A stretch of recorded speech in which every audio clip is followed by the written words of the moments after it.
प्रिय विद्यार्थियों, पिछले लेक्चर में बहुलक की गणना कैसे आप करेंगे इसके बारे में मैंने चर्चा की थी और आपको बताया था कि बहुलक की गणना करने के दो तरीके हैं, inspection method and grouping method. Inspection method में अगर व्यक्तिगत श्रेणी है तो जो पद सबसे ज़्यादा बार आया होगा वही बहुलक हो जाएगा। खंडित श्रेणी में जिस पद की आवृत्ति सबसे ज़्यादा होगी वो बहुलक हो जाएगा। और यहाँ इंडिविजुअल और डिस्क्रीट में कोई कैलकुलेशन नहीं होती है। निरीक्षण का मतलब मैं देख के ही श्रेणी को बता दूंगा कि z इज इक्वल टू इतना, बहुलक का मान इतना है। और अगर अखंडित श्रेणी है तो निरीक्षण में के द्वारा जिस वर्ग की आवृत्ति सबसे ज़्यादा होगी वो बहुलक वर्ग होगा। और बहुलक वर्ग निर्धारित करने के बाद फिर आप अपने सूत्र का प्रयोग करके बहुलक का मान निकाल लेंगे। सूत्र का प्रयोग सिर्फ अखंडित श्रेणी में होता है, इंडिविजुअल या डिस्क्रीट में डायरेक्ट मान ही आता है, चाहे वो इंस्पेक्शन से हो चाहे वो ग्रुपिंग से हो। ग्रुपिंग मेथड आपको बताया था कि अगर सीरीज अनियमित है या सबसे बड़ी आवृत्ति के आसपास वाली आवृत्तियां भी बराबर या लगभग समान हैं तो फिर निरीक्षण विधि का प्रयोग न करके बहुलक या बहुलक वर्ग का निर्धारण समूहन विधि से किया जाता है। तो व्यक्तिगत श्रेणी में तो कुछ करना नहीं होता है, देख के ही बताना होता है। डिस्क्रीट सीरीज में निरीक्षण से पहले हम जिसकी आवृत्ति ज़्यादा होगी बहुलक बता देंगे। अगर निरीक्षण के द्वारा संभव नहीं है तो समूहन विधि के द्वारा बहुलक का आप निर्धारण करते हैं। क्योंकि निरीक्षण विधि में तो देख के ही बताना होता है, तो कोई कैलकुलेशन नहीं होती है। तो मैं जो आज डिस्कशन आप लोगों से करने जा रहा हूं वो मोड की कैलकुलेशन डिस्क्रीट सीरीज में करूंगा और ग्रुपिंग मेथड के द्वारा समझाऊंगा कि ग्रुपिंग मेथड को आप किस तरह से ग्रुपिंग टेबल बनाएंगे। तो देखिएगा, क्वेश्चन इस तरह से कुछ है। Calculate mean, median and mode of the following series. पूछा है आपसे इस सीरीज क्वेश्चन के माध्यम से मीन का मतलब समांतर माध्य, मीडियन मध्यिका और बहुलक की गणना कीजिए। लेकिन मैं आपसे बात करूंगा अभी सिर्फ बहुलक की। तो जो सॉल्यूशन में दो कॉलम बने हुए हैं, एक तो एक्स साइज लिख लिया मैंने, फ्रीक्वेंसी लिख लिया एफ। सी एफ आप जानते हैं मध्यिका के लिए निकालनी होती है, तो वो मैं नहीं निकाल रहा हूं अभी यहाँ पे। एफ एक्स फ्रीक्वेंसी और आप और वैल्यूज को मल्टीप्लाई कर रहे हैं, वो समांतर माध्य के लिए निकालते हैं। फिलहाल तो सिर्फ बात अभी मैं इस कर रहा हूं बहुलक की। तो बहुलक के लिए क्वेश्चन में आपने जो एक्स साइज फ्रीक्वेंसी एफ दे रखी थी वो दोनों रख ली। मुझे इन्हीं दोनों से अभी मतलब है। तो बहुलक का वैसे तो सबसे पहला जो मेथड काम में हम लेते हैं वो इंस्पेक्शन मेथड लेते हैं। निरीक्षण विधि के द्वारा बहुलक का निर्धारण, खंडित श्रेणी है, एक्स और एफ दे रखे हैं, तो जिस पद की आवृत्ति सबसे ज्यादा होगी वो बहुलक हो जाएगा निरीक्षण के द्वारा। तो सबसे ज्यादा आवृत्ति किसकी है? 6 पद जो है, साइज 6 है, उसकी फ्रीक्वेंसी है 27। 7 वाले की भी 25 है और 8 वाले की 26 है। सबसे बड़ी आवृत्ति सेंटर में है, लेकिन नियमित ये श्रेणी नहीं है। क्योंकि देखिए आवृत्तियां 4, फिर 9, फिर 15, फिर 17, फिर 22, 27, फिर 26 हो गई, फिर 22 हो गई, फिर 25 हो गई। नियमित आवृत्ति बंटन वो होता है जिसमें आवृत्तियां पहले बढ़ती हैं, फिर एक हाईएस्ट पॉइंट पे जाने के बाद क्रम से घटना शुरू होती हैं। तो आवृत्ति बंटन कैसा है? ये अनियमित है, अनियमित सीरीज है। जब अनियमित सीरीज हो और सबसे बड़ी वाली आवृत्ति के आसपास वाली आवृत्तियां भी लगभग समान हो तो फिर हम यहाँ पर जो बहुलक का निर्धारण है वो इंस्पेक्शन मेथड से नहीं करेंगे, वो किससे करेंगे? समूहन विधि से। तो CF और FX को तो छोड़ दीजिए फिलहाल। अब समूहन विधि के आधार पर बहुलक का निर्धारण आप कैसे करेंगे उसकी चर्चा करनी है। तो देखिएगा, ग्रुपिंग मेथड से अगर बहुलक निकालना हो तो समूहन टेबल या ग्रुपिंग टेबल तैयार करनी होती है। तो ग्रुपिंग टेबल आप किस तरह से बनाएंगे, वो इस तरह से बनाएंगे। पहले दोनों कॉलम X और F जो क्वेश्चन में दे रखे हैं, साइज 1 से लेकर के 11 तक, फ्रीक्वेंसी आपको जो दे रखी थी 4, 9, 15, 17, 22, 27, 25, 26, 22, 25 और 8, वो मैंने एज इट इज लिख दी। अब ग्रुपिंग टेबल में मैंने आपको बताया था कि फ्रीक्वेंसी के आधार पर 6 कॉलम बनाते हैं। 6 कॉलम कौन से थे? पहला कॉलम जो फ्रीक्वेंसी दी गई है वो होगा। दूसरा कॉलम दो दो आवृत्तियों के ऊपर से दो दो आवृत्तियों के जोड़ना शुरू करूंगा, फिर एक छोड़ के दो दो के 3 हो गए, फिर 3 आवृत्तियों का टोटल करूंगा, फिर एक छोड़ के 3 का, फिर 2 छोड़ के 3 का, और फिर इसके बाद टेलीबार्स लगाएंगे। तो देखिएगा सॉल्यूशन में पहला कॉलम जो दी गई आवृत्तियों का होता है वो फर्स्ट कॉलम है, और सबसे बड़ी आवृत्ति को चिन्हित करना होता है। तो सबसे बड़ी आवृत्ति को मैंने स्टार लगा दिया या सर्किल कर सकते थे। 27 सबसे बड़ी है। पहले वाले वर्ग के अनुसार जो पहला हमने टेबल के 6 कॉलम बनाने हैं, पहले कॉलम के अनुसार तो सबसे बड़ी आवृत्ति 27 है, बहुलक 6 होना चाहिए। अब आइए बाकी के कॉलम। तो दूसरा कॉलम के लिए आप जानते हैं कि ऊपर से दो दो आवृत्तियों का योग करना है और हाईएस्ट फ्रीक्वेंसी को चिन्हित करना है। तो ऊपर से दो दो को जोड़िए, 4 और 5 9, टोटल लिख दिया 13, 15 और 17 को जोड़ा टोटल 32, 22 और 27 को जोड़ा 49, 25 और 26 को जोड़ा 51, 22 और 25 को जोड़ा 47, 8 अकेली संख्या बच गई है, चूंकि दो दो के जोड़े चाहिए। अगर एक संख्या बचती है तो उसको छोड़ दिया जाएगा। अब देखिए दूसरे कॉलम के अनुसार हाईएस्ट वैल्यू कौन सी है आवृत्तियों का टोटल? 51। 51 का मतलब दूसरे कॉलम के अनुसार बहुलक या तो 7 होना चाहिए या 8 होना चाहिए। फिलहाल तो सिर्फ हमें इतना करना है कि जो हाईएस्ट वैल्यू होगी उसको सर्किल करना है या उसको चिन्हित करना है। 2 कॉलम हो गए। तीसरा कॉलम बनाने के लिए प्रथम फ्रीक्वेंसी को छोड़ देते हैं, फिर दो दो के टोटल लगाते हैं। तो पहली फ्रीक्वेंसी कौन सी है? 4। तो 4 को तो छोड़ दीजिए, अब दो दो के जोड़े बनाइए।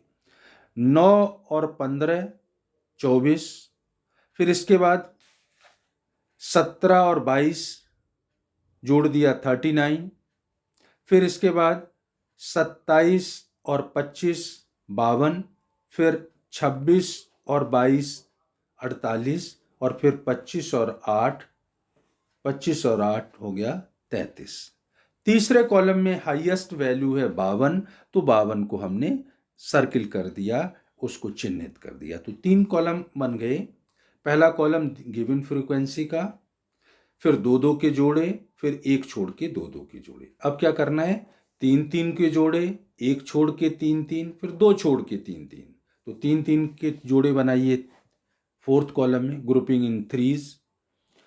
4 9 और 15, 4 और 9 13, 15 28, फिर 17 22 और 27, इनका टोटल किया तो ये आ गया कितना? 66। फिर 25 26 और 22, 25 26 22 का टोटल किया तो आ गया कितना? 73। अब बच गया कितना? 25 और 8। 3 के जोड़े बनाने, 2 ही हैं तो 3 से कम है तो उनको मैं छोड़ दूंगा। तो चौथे कॉलम के अनुसार हाईएस्ट जो टोटल है वो 73 है। 73 को मैंने सर्किल कर दिया। अब आइए पांचवें में। पांचवा कॉलम कैसे बनेगा?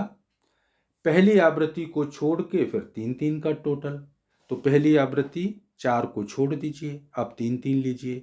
9 9, 15 और 17, 9, 15, 17 को आपने जोड़ा तो ये टोटल हो गया 41 का। फिर 22, 27 और 25 को जोड़ा तो ये टोटल हो गया कितना, 74 का। फिर जोड़ा 26, 25 और 26, 22 और 25, तो ये 51 और 22 73 हो गया। हाईएस्ट वैल्यू है 74, तो 74 को मैंने सर्किल कर दिया, उसको चिन्हित कर दिया। छठा कॉलम, ऊपर से 2 छोड़ के 3 3, ऊपर से 2 का मतलब 4 और 9 को छोड़ दीजिए। अब लीजिएगा 15, 17 और 22, टोटल हो गया 54। फिर इसके बाद लेंगे 27, 25 और 26, टोटल हो गया 78। अब टोटल लेना है 22, 25 और 8 का, टोटल हो गया 55 का। तो इस तरह से समूहन विधि में बहुलक निकालने के लिए 6 कॉलम आवृत्तियों के आधार पर आप बनाएंगे। पहला कॉलम गिवन फ्रीक्वेंसी का, फिर 2 का टोटल, फिर 1 छोड़ के 2 का टोटल, फिर 3 का टोटल, 1 छोड़ के 3 का टोटल और 2 छोड़ के 3 का। अब इसके आगे ही हम बना दिया करेंगे एनालिसिस टेबल। एनालिसिस टेबल इसलिए बनाएंगे कि जो आपने हाईएस्ट फिगर थी उसको सर्किल किया या मार्क किया, चिन्हित किया, तो हर वर्ग के अनुसार, हर कॉलम के अनुसार जो बहुलक है वो कौन सा होना चाहिए, उसको हमें यहाँ पे टैली लगाना है। तो जैसे देखिएगा, पहले वाला जो कॉलम है फ्रीक्वेंसी का, उसके अनुसार, पहले कॉलम के अनुसार बहुलक कितना होना चाहिए, 6। 27 सबसे बड़ी संख्या थी, 27 के आगे x की वैल्यू 6 है, तो मैं क्या करूँगा कि 6 के आगे एक लगा दूंगा टैली बार, तो 6 के आगे बार लगा दिया एक। दूसरे कॉलम के अनुसार सबसे बड़ा टोटल है 51, और 51 टोटल कैसे आया था, 25 और 26 को जोड़ा था। तो इसका मतलब दूसरे कॉलम के अनुसार 25 और 26 का टोटल है, तो बहुलक या तो 7 होना चाहिए या 8 होना चाहिए। तो एक बार लगाऊंगा 7 के आगे और एक लगाऊंगा 8 के आगे, ठीक है। तीसरे कॉलम के अनुसार टोटल है सबसे बड़ा 52 टोटल कैसे आया, तीसरा कॉलम बनाया था मैंने, पहली छोड़ के फिर 2 के बनाए थे जोड़े, तो पहला 4 छोड़ दिया था, 9 और 15 का था, फिर 17 और 22 का था, और ये जो 52 टोटल था वो टोटल किसका है, 27 और 25 का। तो तीसरे कॉलम के अनुसार 52 टोटल है, 52 टोटल आता है, लिखा है 27 और 25 को जोड़ने पर। तो तीसरे कॉलम के अनुसार बहुलक या तो 6 होना चाहिए या 7 होना चाहिए, तो 6 के आगे एक बार लगा दिया और 7 के आगे भी एक बार लगा दिया। अब 3 का टोटल है, चौथे कॉलम में आइए, सबसे बड़ी संख्या कौन सी थी, 73, और 73 टोटल किसका था, 73 टोटल था, आपने 25, 26 और 22 को जोड़ा था, 25, 26 और 22 को जोड़ा था तो टोटल 73 आया था। और 25, 26 और 22 के अनुसार बहुलक या तो 7 होना चाहिए या 8 होना चाहिए या 9 होना चाहिए। तो चौथे कॉलम के अनुसार बहुलक या तो 7 होगा या 8 होगा या 9 होगा। तो चौथे कॉलम के अनुसार 7 के आगे एक बार लगा दूंगा, 8 के आगे एक बार लगाऊंगा और 9 के आगे भी एक टैली बार लगा दिया। पांचवें कॉलम के अनुसार टोटल है 74 टोटल किया होगा आपने। ये टोटल जब आया था 22, 27 और 25 को जोड़ा था, 22, 27, 25 को जोड़ा, तो फिफ्थ कॉलम के अनुसार या तो बहुलक 5 होना चाहिए या 6 होना चाहिए या 7 होना चाहिए। तो एक बार लगाऊंगा 5 के आगे, एक 6 के आगे और एक 7 के आगे।